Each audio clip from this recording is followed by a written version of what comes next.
구독, 알림 설정까지 부탁드립니다. 오늘도 우리 사는 이야기 찾아주셔서 감사합니다. 사연자분이 보내주신 이야기 시작해 볼게요. 저는 고아원 출신입니다. 이 한마디가 참 인간관계에서 많은 사람들을 걸러주었어요. 심한 말도 많이 들었고요. 니네 부모도 너를 버렸다. 넌 사랑받을 자격 없다. 재수없는 년 등등. 참 심한 말을 많이 들으며 자랐네요. 제게 호의를 베풀어주는 사람도 보통은 동정심에 기초해 있더라고요. 이런 제게도 부모님은 계십니다. 조금 늦은 나이였던 중학교 1학년 때 지금의 부모님은 저를 가슴으로 다시 낳아주시고 사랑으로 길러주셨어요. 새 부모님이 생긴 이후로는 금전적이나 정신적이나 부족함 없이 자랐던 것 같아요. 물론 가정 안에서요. 저는 초등학교 때 사회성과 최초 인간관계의 설립 시기에 부모가 없다는 이유로 오랜 따돌림과 괴롭힘, 지속적인 왕따를 당했습니다. 저는 통칭 엄마 아빠 없는 애로 불리며 친구들에게는 왕따를, 선생님들께는 은근한 무시를 당했어요. 그때는 촌지가 존재했던 시기였으니 부모님이 없던 저는 당연히 촌지 같은 걸 준비하지 못했습니다. 공부를 잘했으나 반장 같은 건 한 번도 못 해봤고 활동 등에서 선생님들은 저를 무시하고 배제하기 일쑤였습니다. 어린 시절의 기억이 모조리 이런 것뿐이라 자격지심도 우울함도 가늠하지 못할 만큼 쌓였습니다. 애정 결핍도 심했고요. 고아원 내에서도 힘이 약하고 목소리가 작았던지라 제 몫을 못 챙기고 이리 치이고 저리 치였습니다. 딱히 저를 돌봐주고 안쓰러이 여기는 사람도 없었고요. 그때쯤부터 자살 기도와 자해도 거의 매일 했던 것 같아요. 그리고 지금의 부모님께서 저를 데려다 사랑과 관심을 주시게 된 것입니다. 그 한결같은 큰 애정과 사랑은 정말 달콤했었어요. 그러나 집안에서 한정될 뿐이었습니다. 다시 학교로 가면 절 무시하고 괴롭히는 친구들과 저 자신을 좀먹는 우울 및 정신병, 입양하라며 손가락질하는 주변 사람들, 그 속에서 저는 점점 더 안과 밖이 다른 아이가 되었습니다. 집안에서는 양부모님의 사랑을 받기 위해 착한 아이인 척, 행복한 척 웃으며 살았고, 밖에서는 한마디도 하지 않은 채 고개를 푹 숙이고 공부를 했습니다. 높은 성적으로 양부모님이 주시는 사랑의 이유를 근거하려 했고요. 그러던 어느 날 양아버지의 근무지 변경으로 저는 초중학교를 보내던 곳에서 아주 멀리 떨어지게 되었습니다. 시기는 고등학교 입학 직전쯤이더군요. 부모님은 친구들과 떨어질 절 걱정하셨지만 저는 웃는 낯으로 괜찮다고, 엄마랑 아빠랑 함께 가면 다 좋은 곳이라며 학교는 새로 적응하겠다 이야기했습니다. 부모님은 저의 그런 모습을 보며 매우 좋아하셨고요. 약간의 죄책감이 일렁왔습니다. 아마 이때쯤부터 양부모님을 진짜 부모님처럼 생각하고 진심으로 대하기 시작했던 것 같아요. 그 전까지는 착한 아이를 연기해야 나를 사랑해 줄 것이라 생각했는데 순수하게 걱정하시는 표정으로 제 친구 관계를 걱정하는 모습을 보고 아, 이분들은 나를 정말 친딸처럼 생각하는구나 하는 확신이 들었습니다. 중학교를 졸업하자마자 엄마와 전 먼저 옮겨갈 지역으로 이사를 했습니다. 그곳에서 엄마와 둘이 제 방과 집 인테리어를 꾸미고 가구를 사고 제 옷을 사는 등 행복한 시간을 보냈어요. 저도 엄마에게 많이 마음을 열었고요.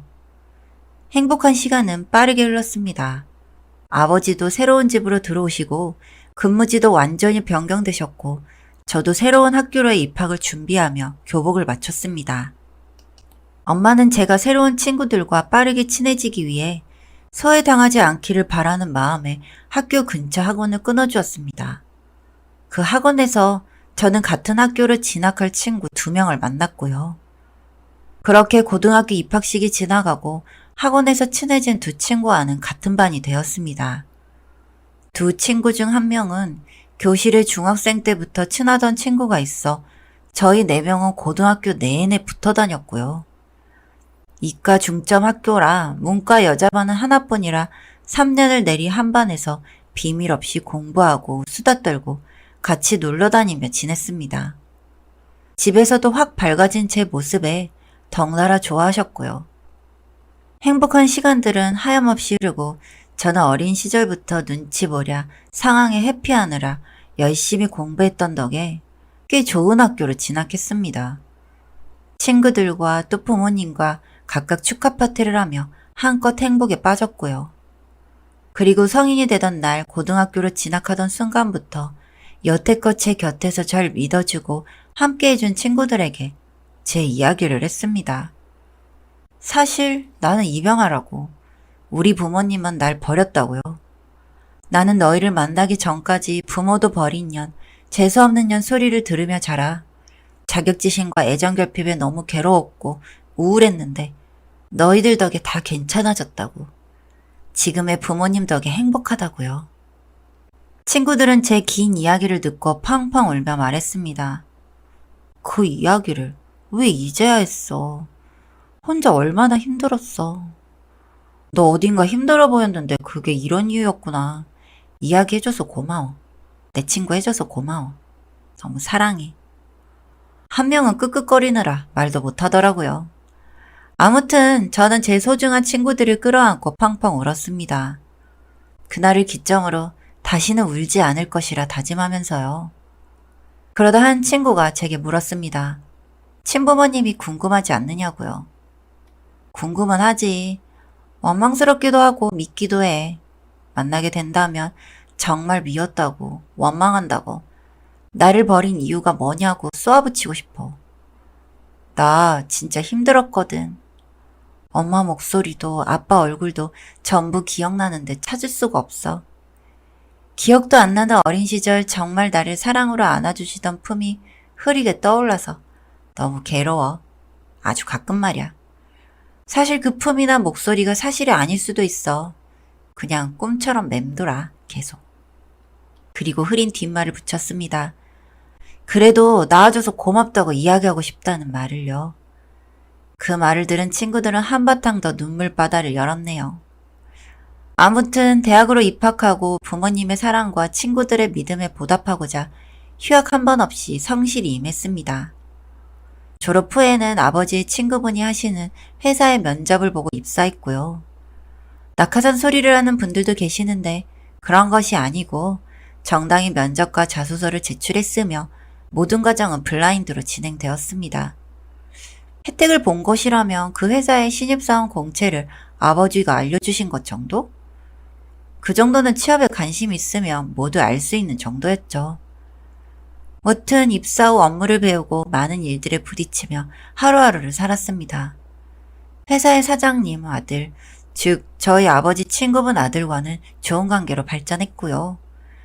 그 친구도 저와 같이 공채를 통해 입사해 함께 프로젝트를 성공시키고 야근을 하고 출퇴근을 하며 호감이 생겼습니다. 물론 남친의 부모님이 어떤 분이신진 최근에 알았고요. 그렇게 잔혹하고 힘들었던 어린 시절을 보냈고 그 흔적이 제 손목에 가득하지만 거짓말처럼 고등학교 이후로는 행복하기만 했던 것 같습니다. 남친과의 연애는 순탄히 진행되었고 저희는 결국 결혼에 성공했습니다. 결혼 후 신혼집 인테리어를 위해 여기저기 업체를 알아보는데 어느 날 모르는 번호로 전화가 걸려왔습니다. 여보세요? 아, 혹시 땡땡땡씨 전화 맞나요? 이유 모를 익숙한 목소리. 잊고 있었지만 지울 수 없는 목소리였습니다. 저는 조심스레 엄마가 맞냐 물었습니다. 흐느끼는 목소리에 저는 순간 핸드폰을 놓쳤고 전화가 끊어졌습니다. 옆에 앉아있던 남편이 무슨 일이냐고 저를 안아주었고 저는 급히 휴대폰을 들어 근처 카페 주소를 찍었습니다. 남편은 제 가정사를 모두 알고 있었기에 짧은 제 설명에도 제 손을 꽉 잡아주며 함께 나가자고 이야기했습니다. 1시간쯤 지나 카페로 도착을 했습니다. 그곳에는 제 기억보다 더 주름이 지고 흰머리가 새어있던 제 친부모님이 앉아 있었습니다. 남편의 부축 아래 두 분의 앞에 자리했고 두 분은 제 친부모님은 절 보자마자 눈물을 터뜨리셨습니다. 미안하다고, 너무 미안하다며 고개도 들지 못하면서요.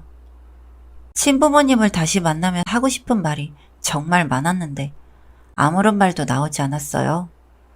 정작 눈물도 나오지 않았습니다. 그저 한 가지 물음만을 던졌습니다. 나 왜 버렸어요? 낮고 마른 음성이 조용한 카페를 돌았습니다. 친어머니는 나의 고개를 돌려 눈물을 흘리셨고 친아버지는 그 등을 두드리며 바람막이의 왼쪽 팔 부분을 걷어내셨어요. 그곳에는 손이 있어야 할 자리인데 아무것도 없었습니다. 그러면서 이야기를 시작하셨어요. 두 분은 저를 낳을 때부터 부유한 편은 아니셨고 아버지는 공장에, 어머니는 식당 일을 하며 그럭저럭 살아가셨대요. 선물처럼 태어난 절 보물처럼 아끼면서요. 그런데 제가 이제 막 엄마 아빠 하며 걸음마를 시작하고 해사하게 웃을 때쯤 아버지는 공장에서 손 한쪽을 잘렸고 해고당하셨다고 합니다. 그 시절에는 빈번히 일어났던 일이었다고 하시네요.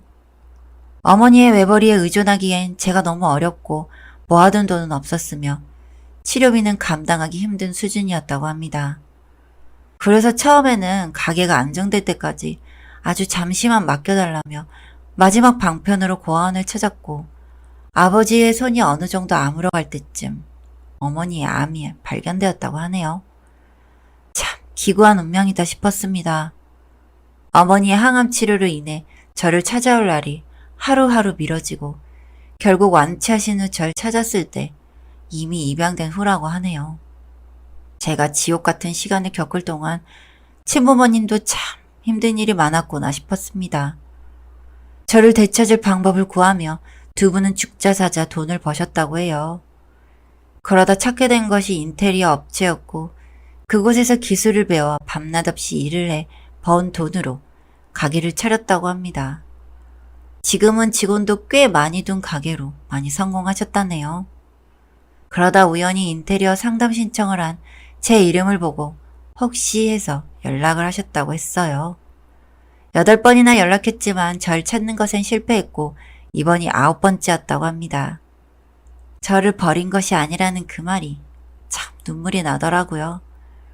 많이 괜찮아졌지만 가슴 깊숙하게 남아있었던 것 같아요. 부모에게도 버려진 년이란 말이요. 저는 친부모님께 절 가슴으로 낳아주신 부모님이 나를 많이 사랑해 주었고 지금은 사랑하는 남편과 가정도 잃었다 말하고 우선 지금의 부모님께 친부모님이 찾아왔다 전하겠다고 했습니다. 양부모님은 친부모님이 저를 찾아오신 것을 알고 본인들이 직접 가 제 인적사항 등을 물어보며 확인하신 후 예쁜 딸 낳아주셔서 감사하다는 말과 함께 왕래하며 지내자고 먼저 손 내밀어 주셨어요. 친부모님은 귀한 딸 키워주시고 마음으로 낳아주셔 감사하다고 몇 번이나 인사하셨고요. 그 후로 두 부모님은 자주 만나 이야기도 하시고 제 사진도 돌려보시며 좋은 연을 이어가고 있습니다. 친아버지와 양아버지는 우연히 같은 취미를 가지고 계시더라고요. 그래서인지 주말마다 만나 함께 익스트림 스포츠를 즐기십니다. 뭐 두 부모님이 잘 지내면 저는 좋은 일이죠. 버림받은 줄 알고 평생을 살아왔지만 저도 사랑받는 사람이었어요. 아픈 기억을 순식간에 지울 순 없지만 어린 시절 못 받은 애정과 사랑, 관심을 한 몸에 받으며 이제 행복한 일만 겪으며 지내려고요. 저도 아이를 낳으면 사랑한다는 말을 정말 많이 해줄 겁니다.